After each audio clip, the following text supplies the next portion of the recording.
আমি এসেছি আমার বাবার বাড়িতে, যেহেতু লালমাই এরিয়া, লালমাই পাহাড়ি এলাকা আমাদের বাবার বাড়ির এরিয়া। তো লালমাইয়ের এই দিকটা আসলে অনেক কুয়াশা পড়েছে, পাহাড়ি ঠান্ডা নেমেছে, অনেক কুয়াশার জন্য গাড়িতে যাওয়া যাচ্ছিল না, এরকম সব অন্ধকার দেখা যাচ্ছিল। ভাই আর বোন একসাথে রওনা দিলাম আল্লাহ বিসমিল্লা করে বাবার বাড়ি থেকে নানার বাড়ির এই রাস্তা ধরে চাঁদপুরের দিকে।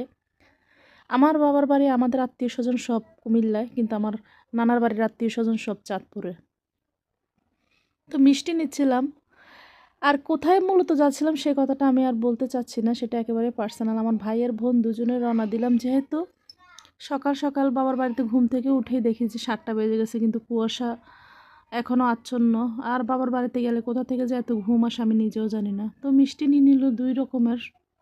তো এই ফাঁকে আমরা ভাই বোন দুটো মিষ্টি অলরেডি হাতে নিয়ে দেখলাম টেস্ট করে কেমন, খুব মজা ছিল মিষ্টিগুলা।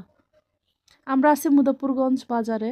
এটা চাঁদপুর কুমিল্লার মধ্যখানে একটি বাজার, খুবই নামকরা।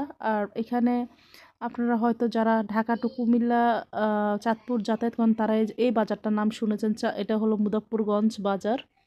আর এখানেই শুধু একটা দোকান খোলা পেলাম সকালবেলা, মিষ্টি দোকান। এখানে পান সুপারি আর মিষ্টি নিলাম, এখন চলে যাচ্ছি।